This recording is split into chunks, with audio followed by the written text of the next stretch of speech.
Hello friends, आज की हम इस वीडियो में देखने जा रहे हैं बीए फिफ्थ सेमेस्टर इकोनॉमी की पेपर 2, जिसका हमारा नाम है इंटरनेशनल इकोनॉमी। आज हम इसकी यूनिट फर्स्ट कर देंगे पूरी आज इस वीडियो में। बाकी मैं इसका सिलेबस मैंने अभी डाला नहीं है, इसका सिलेबस क्या है पूरा टोटल वो भी मैं आपको बता दूंगी, डाल दूंगी, उसकी आप चिंता ना करें। इससे अगली वीडियो में मैं आपको इसका सिलेबस लाऊंगी। वैसे मुझे सिलेबस की पहली वीडियो लानी चाहिए थी, पर लेकिन कोई नहीं, मैं नेक्स्ट वीडियो में आपको इसका सिलेबस बता दूंगी। ये हमारी वीडियो रिक्वेस्टेड है, मेरे पे इसकी कमेंट आई थी कि मैम आप पेपर सेकंड भी पढ़ा दीजिए, उसकी भी यूनिट कवर करा दीजिए, इसलिए मैं बना रही हूँ। इसमें आपको पता होगा बेसिकली 2 पेपर होते हैं, मतलब 2 होते हैं इकोनॉमिक्स में, उसमें से आपको चॉइस करनी होती है। मैंने इंटरनेशनल इकोनॉमी ली थी।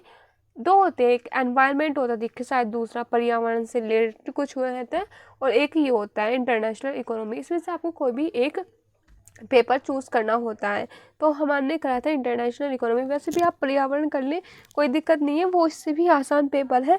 अगर आप वो कर लेंगे तो कोई उसमें दिक्कत की बात नहीं है, वो लेंगे। बस हमारी मैम ने कहा था कि आप इंटरनेशनल इकोनॉमी की बुक ले लीजिए, इसलिए हमने इंटरनेशनल इकोनॉमी पढ़ी थी फिफ्थ सेमेस्टर में पेपर 2 में।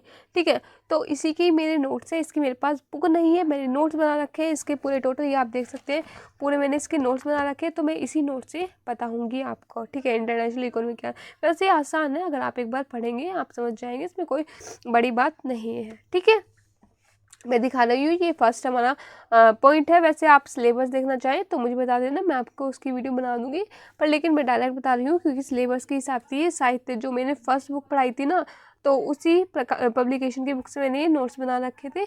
ये मुझे बुक मार्केट में अमेज़ोन पर भी नहीं मिली थी, इसलिए मैंने ये बुक नहीं ली थी। पर मेरे मैम के पास ये बुक थी, लाइब्रेरी में बुक ये थी, तो उससे ही मैंने ये नोट्स बनाए हैं। मुझे ये बुक नहीं मिली थी, तो इसलिए मैं परचेज नहीं कर पाई थी इस बुक को, इसलिए मैंने इसके नोट्स बना लिए हैं। अगर आपको भी अच्छे लगे तो आप भी इन नोट्स से पढ़ सकते हैं। बहुत ही अच्छे से इस लैंग्वेज में मैंने बना रखे, हर एक चीज़ को डिफाइन करा है, इससे बाहर आपका कुछ आने वाला नहीं है। तो चलिए वीडियो स्टार्ट करते हैं। ये देख सकते हैं बीए फिफ्थ सेमेस्टर का ये हमारा चैप्टर 1 है। ठीक है, इंटरनेशनल इकोनॉमी यानी हमारा अंतर्राष्ट्रीय अर्थशास्त्र का अर्थ क्या होता है। अंतर्राष्ट्रीय अर्थशास्त्र के अंतर्गत हम विभिन्न राष्ट्रों के बीच पाए जाने वाले आर्थिक संबंधों का अध्ययन करते हैं। क्या करते हैं अंतर्राष्ट्रीय अर्थशास्त्र के अंतर्गत, हम विभिन्न राष्ट्रों के बीच, जो हमारे राष्ट्र है, विभिन्न राष्ट्र, इंडिया हो, पाकिस्तान हो, ऑस्ट्रेलिया हो, जो भी हो, विभिन्न राष्ट्रीय और विभिन्न देशों के बीच पाए जाने वाले आर्थिक संबंध, जो हमारे पैसे से रिलेटेड, आर्थिक पैसे से रिलेटेड संबंध होते हैं, उनका हम अध्ययन करते हैं। ठीक है, वास्तव में अंतर्राष्ट्रीय अर्थशास्त्र आर्थिक क्रियाओं पर विकास डालता है। इसके अंतर्गत विभिन्न राष्ट्रों के मध्य वस्तुओं और सेवाओं के विनिमय की समस्याओं का अध्ययन किया जाता है। ये बिल्कुल बहुत ही इजी लैंग्वेज में लिख रखा है, आप बस एक बार पढ़ेंगे आपके समझ में आ जाएगा। ठीक है, यही है। इसमें एक आप डेफिनेशन लिख लेना प्रोफेसर हेरोल्ड की अंतर्राष्ट्रीय अर्थशास्त्र का संबंध, और ये पूरा आप लिख लेना इसका। ठीक है, ये देख सकते हैं आप। और ये संक्षेप में दे रखा है अंतर्राष्ट्रीय अर्थशास्त्र क्या है। अंतर्राष्ट्रीय अर्थशास्त्र सामान्य अर्थशास्त्र की वह शाखा है जिसके अंतर्गत विभिन्न देशों के बीच व्यापार से पैदा होने वाले आर्थिक संबंधों एवं उनसे संबंधित आर्थिक समस्याओं का अध्ययन किया जाता है। इसमें टोटल आपके चैप्टर 30 हैं। मैं सोच रही हूँ एक वीडियो में 5 चैप्टर करा दूँ तो आराम से हो जाएगा, है ना। एक वीडियो में आपको सोच रही हूँ 5 चैप्टर कराऊंगी, फिर 30 चैप्टर आपके आराम से हो जाएंगे, 5 चैप्टर वीडियो में एक में। ठीक है, तो अब आ जाता है हमारा अंतर्राष्ट्रीय अर्थशास्त्र की प्रकृति क्या है। अंतर्राष्ट्रीय अर्थशास्त्र विज्ञान है या कला है। वैसे ये वाला प्रकृति क्या है अंतर्राष्ट्रीय अर्थशास्त्र की, ये कुछ आसान नहीं है, लिखना चाहे आप लिख लें, वरना जरूरत नहीं। मैं बता रही हूँ क्या क्या इंपॉर्टेंट है वो आप लिख लीजिए, इतना सा आप लिखने की जरूरत नहीं है। वीडियो पोस्ट करना है, लिखना है, क्या लिखना है, अंतर्राष्ट्रीय अर्थशास्त्र का अर्थ क्या है ये थोड़ा सा लिख लेना, प्रोफेसर हेरोल्ड की डेफिनेशन याद कर लेना, बस इसमें से ये करना। अर्थशास्त्र की प्रकृति क्या है मैंने लिख रखी है, आपको लिखने की जरूरत नहीं है, ऐसे इसमें से कुछ आता नहीं है। ठीक है, अब हम देखते हैं जो हमारा इम्पोर्टेंट है। अब आ जाता है हमारा इम्पोर्टेंट अंतर्राष्ट्रीय अर्थशास्त्र के अध्ययन का महत्व और आवश्यकता है। हम अंतर्राष्ट्रीय अर्थशास्त्र जो है इंटरनेशनल इकोनॉमी है, हम इसका स्टडी क्यों करते हैं, वाई। तो इसमें आ जाता है हमारा फर्स्ट तकनीकी प्रगति के लिए, जिससे हमारा मतलब एक देश में किसी तकनीक का विकास हो रहा है जिससे और देशों में भी वो फैल सके। मतलब क्या, जैसे मान लीजिए किसी देश में पहिए का विकास हुआ था पहले, या किसी देश में फ़ोन का विकास हुआ, इंटरनेट का विकास हुआ, अगर अंतर्राष्ट्रीय व्यापार होगा तभी तो वो एक देश से दूसरे देश में जा सकेगा, अगर होगा ही नहीं तो कैसे चला जाएगा। तो इसलिए तकनीकी प्रगति के लिए पूंजी का सरल प्रवाह, जिससे पूंजी का सरल प्रवाह हो सके, प्रतिस्पर्धा को बढ़ावा देने के लिए कॉम्पिटिशन कंपटीशन को बढ़ावा देने के लिए, जब ज़्यादा लोग होंगे तो ज़्यादा कंपटीशन होगा, ठीक है। अंतर्राष्ट्रीय सहयोग के लिए, है ना, किसी भी देश को अगर कोई भी आर्थिक प्रॉब्लम हो, कुछ भी प्रॉब्लम हो, तो अंतर्राष्ट्रीय सहयोग के लिए भी ये आवश्यक है। और अंतर्राष्ट्रीय एजेंसियों की वृद्धि के लिए, निर्यात व्यापार में बढ़ावा देने के लिए, और अंतर्राष्ट्रीय समविभाजन के लिए भी आवश्यक है। अंतर्राष्ट्रीय श्रम विभाजन का मैं अर्थ बताती हूँ। श्रम विभाजन वह होता है जो भी श्रम किसी भी चीज में निपुण है उसे सिर्फ वही काम दे दिया जाए, मतलब श्रम का विभाजन कर दिया जाना चाहिए। जो जिस काम में परफेक्ट है उसे वही काम दे देना चाहिए। अगर ये बड़ी स्केल पर, बड़े पैमाने पर ही ये संभव है, अगर आप छोटा मोटा कुछ उद्योग करें उसमें ये संभव नहीं है। तो अंतर्राष्ट्रीय एक बता रहा है निर्यात व्यापार में अंतर्राष्ट्रीय श्रम विभाजन के लिए, शांति एवं भाईचारे को बढ़ावा देने के लिए भी आवश्यक है, और कीमतों का स्थिरीकरण के लिए। फिर हमारा 10 आ जाएगा अल्प विकसित राष्ट्रों की समस्याओं का समाधान करने के लिए। अल्प विकसित देशों में जो हमारी समस्याएं होती है उनको समाधान करने के लिए। ये 10 इसके अंतर्राष्ट्रीय अर्थशास्त्र के अध्ययन के महत्व हैं, है ना, क्यों हमें अंतर्राष्ट्रीय अर्थशास्त्र का अध्ययन करना चाहिए, महत्व या आवश्यकताएं हैं। तो इन्हें आप अच्छे से कर लेंगे। ये हेडिंग है, इनके अंदर का आप खुद बनाकर लिख लेंगे, ठीक है। फिर आ जाता है हमारा अंतर्राष्ट्रीय अर्थशास्त्र के क्षेत्र या विशेष सामग्री। मतलब अंतर्राष्ट्रीय अर्थशास्त्र में हम क्या क्या चीज़ों का अध्ययन करते हैं। इसमें से सिर्फ आपको हेडिंग देख लेना, अंदर आप खुद लिख लेंगे। अंतर्राष्ट्रीय व्यापार के सिद्धांत, इसमें हम अंतर्राष्ट्रीय व्यापार के क्या क्या सिद्धांत हैं, क्या क्या प्रिंसिपल्स हैं, उनको अध्ययन करना होता है। अंतर्राष्ट्रीय व्यापार के मौद्रिक पहलू, क्या क्या मौद्रिक पहलू हैं। थर्ड आ जाएगा अंतर्राष्ट्रीय व्यापार की नीति, क्या क्या पॉलिसी है। फोर्थ आ जाएगा विदेशी व्यापार की संरचना एवं दिशा, विदेशी व्यापार की क्या क्या संरचना और दिशा है। फिफ्थ आ जाएगा अंतर्राष्ट्रीय आर्थिक व मौद्रिक सहयोग। सिक्स्थ आ जाएगा आपका अल्प विकसित देशों के आर्थिक विकास की समस्याएं क्या क्या है, ठीक है। तो ये पूरा है, आप आराम से इसे देख लेना, वीडियो पॉज करके आराम से इसे नोट डाउन कर लेना, ठीक है। फिर आ जाएगा हमारा चैप्टर सेकंड, एडम स्मिथ के निरपेक्ष लाभ सिद्धांत क्या है। ये आपने पहले भी पढ़ रखा है, मुझे लग रहा है ये 3rd सेमेस्टर में है, एडम स्मिथ के निरपेक्ष लाभ का सिद्धांत। तो ये आपका पहले मैंने करा रखा है, आप उसमें से जाकर देख लेना आराम से। इसलिए तो मैंने थोड़ा सा ही दे रखा है, ठीक है। इसे आप इसलिए इतना ही देखेंगे थोड़ा सा, ठीक है। वैसे मैंने देखा है इकोनॉमी का हम इतना पढ़ते हैं, इतना वो करते हैं, आते हैं अलग क्वेश्चन। तो पढ़िए, मैं नहीं कह रही हूँ पढ़िए मत, पढ़िए तभी आपका वो क्वेश्चन कर पाएंगे। और ये पढ़ पाएंगे तो आप आराम से ये पूरा पढ़िए, बट इतना रटने की ज़रूरत नहीं है। आराम से पढ़ लीजिए, देख लीजिए उसमें क्या है, बट एक एक चीज़ आपको रटने की ज़रूरत नहीं है, यही मैं बताऊँगी आपको। क्योंकि क्वेश्चन अलग ही आते हैं, कुछ क्वेश्चन सेम आते हैं, कुछ क्वेश्चन अलग भी आ जाते हैं, पर लेकिन अगर आप ये इन्हें कुछ सबको पढ़ लेंगे तो आप उन्हें ईजिली अटैम्प्ट कर सकते हैं, ये भी मैं बता रही हूँ आपको। फिर 3rd चैप्टर आ जाएगा अंतर्राष्ट्रीय व्यापार की अवसर लागत। अंतर्राष्ट्रीय व्यापार का अवसर लागत सिद्धांत क्या है, ठीक है। अब ये देखिए प्रोफेसर हेबरलन के अनुसार अंतर्राष्ट्रीय व्यापार, ये अर्थशास्त्री है प्रोफेसर हेबरलन, उन्होंने बता रखा है कि अंतर्राष्ट्रीय व्यापार का अवसर लागत सिद्धांत क्या है। तो उनके अनुसार अंतर्राष्ट्रीय व्यापार का सिद्धांत सामान्य साम्य विश्लेषण का ही एक भाग है। रिकार्डो के तुलनात्मक लागत सिद्धांत के मूल्यों में श्रम सिद्धांत पर आधारित है, जो कि स्वयं में ही एक दोषपूर्ण है, ठीक है। ये आप इसे पूरा देख लेना, चाहे आप इसकी डेफिनेशन याद करना चाहें कर लें, बाकी इतनी कोई ज़रूरत नहीं है। आप डायरेक्ट ये देखिए अवसर लागत का अर्थ क्या है, ये आपको सबको पता है, ये देख लेना। इसमें किसी निश्चित वस्तु की अवसर लागत वह उत्तम विकल्प है जिसका परित्याग किया जा सके। मैं वो बता रही हूँ जो आपको इम्पोर्टेंट है, जो आपको कर लेना। इतना सारा आप मत नोट कीजिए, इतना है ना, कोई ज़रूरत नहीं है। जो मैं बताऊँ उतना आप देख लेना, ठीक है। अवसर लागत, ये डेफिनेशन आप याद कर लेना, कई बार आ जाती है, वेरी शॉर्ट में आ जाती है। अवसर लागत क्या है, शॉर्ट में भी आ जाती है, तो अवसर लागत आपको ये अच्छे से पढ़ लेना है, ठीक है, आ जाती है कई बार। अब इसमें अवसर लागत के सिद्धांत के पूरा व्याख्या दे रखा है, आप इसे पूरा पढ़ सकते हैं। वैसे ही आपने पहले पूरा पढ़ रखा है अवसर लागत क्या है, तो मैं दोबारा नहीं बताऊंगी इसे, ठीक है। स्थिर लागतों के अंतर्गत अंतर्राष्ट्रीय व्यापार, जब यानी लागतें स्थिर होंगी, कांस्टेंट होंगी, तब हमारा अवसर लागत, तब अंतर्राष्ट्रीय व्यापार कैसा होगा। ये देख सकते हैं उत्पादन संभावना ये है, और गेहूं की इकाइयाँ ये हैं, और जूट की इकाइयाँ दे रखी है, और प्रतिस्थापन दर हमारा 2.1 है, क्योंकि स्थिर है। क्या स्थिर की है हमारी अंतर्राष्ट्रीय व्यापार, इसलिए सब में 2.1 ही आएगा। अस्थिर होती तो अलग अलग होता, लेकिन ये सब बता रहा है जब स्थिर है तो इसलिए हमारा 2.1, ठीक है। ये पूरी तालिका दे रखी है, आप आराम से अच्छे से नोट्स बना सकते हैं। अच्छे से मैंने ये नोट्स बना रखा है। राइटिंग का थोड़ा सा हो सकता है लफड़ा, बट इसकी अटेंशन ले लीजिए। सेकंड आ जाएगा घटती लागतों के अंतर्गत अंतर्राष्ट्रीय व्यापार। घटती लागतों के अंतर्गत अंतर्राष्ट्रीय व्यापार हमारा कैसा होता है, ठीक है, जब लागतें घट रही हो। तो ये पूरा लिख रखा है मैंने, आराम से आप इसे देख के नोट डाउन कर सकते हैं। फिर आ जाता है हमारा बढ़ती हुई लागतों में अंतर्राष्ट्रीय व्यापार। हैवर्ल्ड ने दे रखा है, इसमें यही है प्रमुख। तो सिद्धांत की मान्यता सब मैंने अच्छे से लिख रखा है। आपको क्या करना है, वीडियो पोस्ट करनी है और नोट डाउन करना है। आराम आराम से कर रही हूँ मैं, चिंता न करिए, आराम से आप इसे पूरा लिख सकते हैं। ये पूरी अवसर लागत के सिद्धांत की समीक्षा इन्होंने दे रखी है, ठीक है। आप आराम से इसे नोट डाउन कर सकते हैं। और ये एक सेकंड रुकिए, मैं देख लेती हूँ। अवसर लागत सिद्धांत की ये पूरी समीक्षा दे रखी है, आप इसे भी थोड़ा सा देख लेंगे, इतनी इंपॉर्टेंट नहीं है। हेडिंग दे रखी है, आप इसे थोड़ा सा देख लेंगे, ठीक है। फिर आ जाएगा हमारा चैप्टर 4, जिसका हमारा नाम है व्यापार की शर्तें एवं पारस्परिक मांग का सिद्धांत। चैप्टर 4 है ये आपका, ये इंपॉर्टेंट है। देखिए जिसमें मैंने इंपॉर्टेंट डीड लगा रखा है, ये इंपॉर्टेंट है, यानी ये मोस्ट इंपॉर्टेंट चैप्टर है। आपको अच्छे से तैयार करना है। बाकी मैं इसके पर लास्ट में एक वीडियो भी लाऊंगी कि आपका कौन कौन सा इंपॉर्टेंट है, वो आपको करना है, ठीक है। वो लास्ट में एक अलग ही वीडियो लाऊंगी मैं।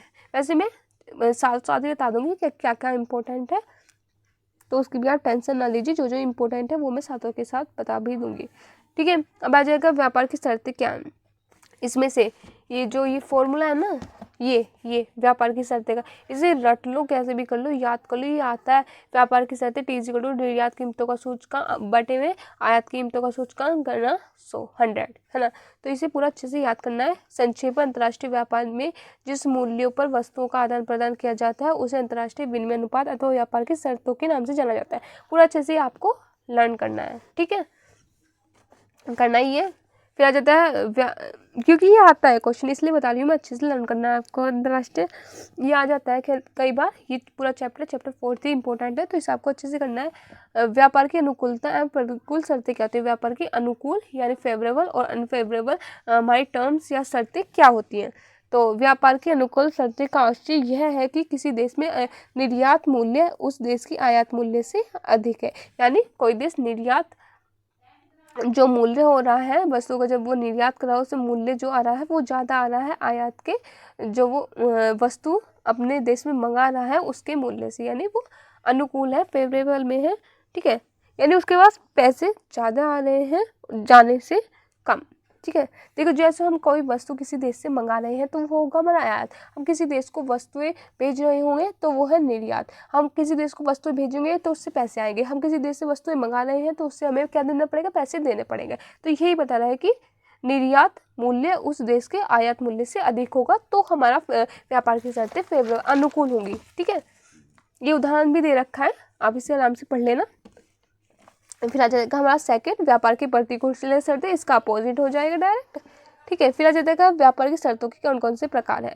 ये बहुत ही डिफिकल्ट सा क्वेश्चन है, व्यापार की शर्तों के प्रकार। इसमें बहुत ही, सच बताऊँ ना, बहुत ही अलग से क्वेश्चन है, इसे आप छोड़ देना, बस जो मैं बता रही हूँ वो कर लेना, ये काफ़ी आ जाता है। अगर आप करना चाहें तो मैंने बना रखे हैं पूरे नोट्स, दिखा दूंगी मैं, आप कर लेना। बट मैं सजेशन यही दूंगी, आप इसके यही करना, व्यापार की अनुकूल या प्रतिकूल शर्तें और व्यापार का अर्थ क्या है, बस इतना ही। इसमें आप रल जाएंगे बहुत ज़्यादा। व्यापार की शर्तों के प्रकार क्या है, फर्स्ट दे रखा है शुद्ध वस्तु विनिमय वाली शर्तें वाली व्यापार शर्तें, ये देख लेना। फर्स्ट है आपका शुद्ध वस्तु विनिमय वाली शर्तें।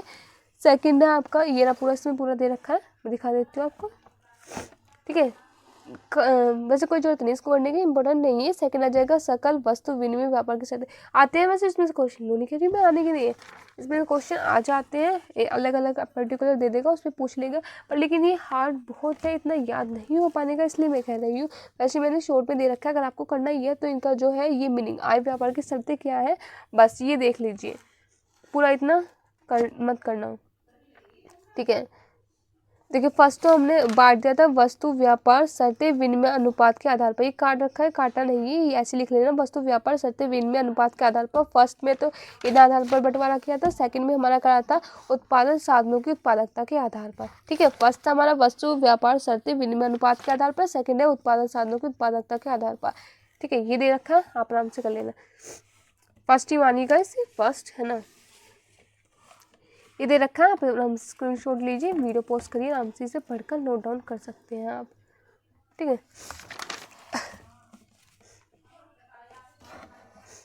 ठीक है, देख सकते हैं आप, ये इम्पोर्टेंट है। उपयोगिता व्यापार की शर्तें क्या है, इसे आप एक बार पढ़ लेंगे। और ये वाला जीएस मिल का पारस्परिक मांग सिद्धांत क्या है, इसे भी आप अच्छे से कर लेंगे, इम्पोर्टेंट है ये। ठीक है, जो जो इम्पोर्टेंट है मैं बता रही हूँ, साथों साथ मैं आपको बताते जाऊँगी। उदाहरण भी दे रखा है, आराम से पढ़ लेंगे आराम से समझ में आ जाएगा, बहुत ही ईजी लैंग्वेज में मैंने नोट्स बना रखे हैं, उसका आप टेंशन ना लीजिए। फिर आ जाएगा मार्शल एजवर्थ प्रस्तावक वक्र सिद्धांत, इसे भी आप पढ़ लेना, इंपॉर्टेंट नहीं है, चाहे से छोड़ भी देना, बस ये बताना ना जीएस मिल का पारस्परिक मांग सिद्धांत, इसे पढ़ लेना अच्छे से। फिर ये दे रखा है, चाहे तो कर लीजिए, वैसे इंपॉर्टेंट नहीं है, बस दिखा रही हूँ मैं आपको, अगर आपको करना है तो। ये व्यापार की शर्तों को प्रभावित करने वाले तत्व, ये इंपॉर्टेंट है, इसे आप अच्छे से करेंगे। ठीक है, जनसंख्या का आकार व वृद्धि, ये व्यापार की शर्तों को प्रभावित करता है। वस्तु की प्रकृति, ऑफ कोर्स करेगा यार व्यापार की शर्तों को। ठीक है, तो अब ये आगे इसमें पूरे दे रखे हैं, जनसंख्या का आकार भी प्रभावित करता है, वस्तुओं की प्रकृति की, वस्तुओं की प्रकृति कैसी है, अगर विदेश में वस्तुओं की प्रकृति ज़्यादा अच्छी आई जा रही है तो वही निर्यात ज़्यादा करेंगे। ठीक है, यही सारी इफेक्ट पढ़ाते हैं, आप इन्हें आराम से एक एक करके पढ़ लेना, इम्पोर्टेंट है ये मैं बता रही हूँ। व्यापार शर्तों की व्यापारिक महत्व क्या है, चाहे तो कर लेना, इतना इम्पोर्टेंट ही नहीं है।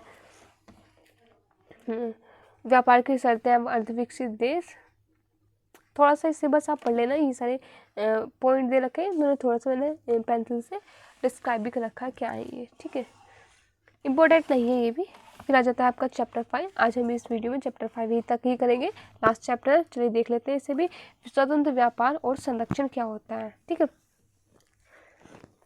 स्वतंत्र व्यापार दे रखा है, विभिन्न देशों के मध्य वस्तुओं और सेवाओं का स्वतंत्र आदान प्रदान को हम स्वतंत्र व्यापार कहते हैं। विभिन्न देशों के मध्य वस्तुओं और सेवाओं के स्वतंत्र आदान प्रदान को हम स्वतंत्र व्यापार कहते हैं। ठीक है, फिर प्रोफेसर सैमुअल्सन की डेफिनेशन है, ये इंपॉर्टेंट है, अच्छे से कर लेना आप। आ जाता है शॉर्ट बाई शॉर्ट में, स्वतंत्र व्यापार के पक्ष में तर्क कि स्वतंत्र व्यापार क्यों करना चाहिए, इसके पक्ष भी तर्क भी दे रखे हैं, इन्हें भी आप थोड़ा सा देख लेना अच्छे से, हेडिंग देख लेना, और इसके अंदर थोड़ा सा लिख रखा है, पढ़ लेना बस इससे आप। ठीक है, ये रहा साहब है, इसमें अच्छे से देख लेना आप। क्या जाएगा स्वतंत्र व्यापार के विपक्ष में, तब क्या सारे पक्ष में थे, अब ये विपक्ष में दे रखे हैं, इन्हें आप पढ़ लेना, हेडिंग इनकी याद कर लेना, अंदर को तो आप लिख सकते हैं।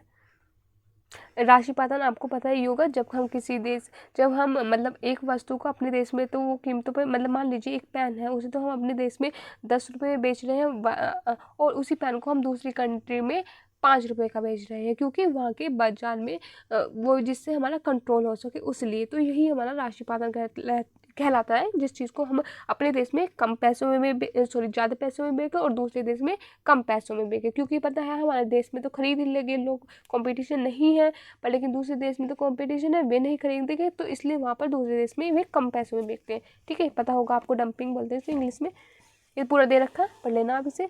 संरक्षण प्रोटेक्शन क्या होता है, ये भी इंपॉर्टेंट है, शॉर्ट में आ जाता है, शॉर्ट में पढ़ लेना आप, संरक्षण क्या है।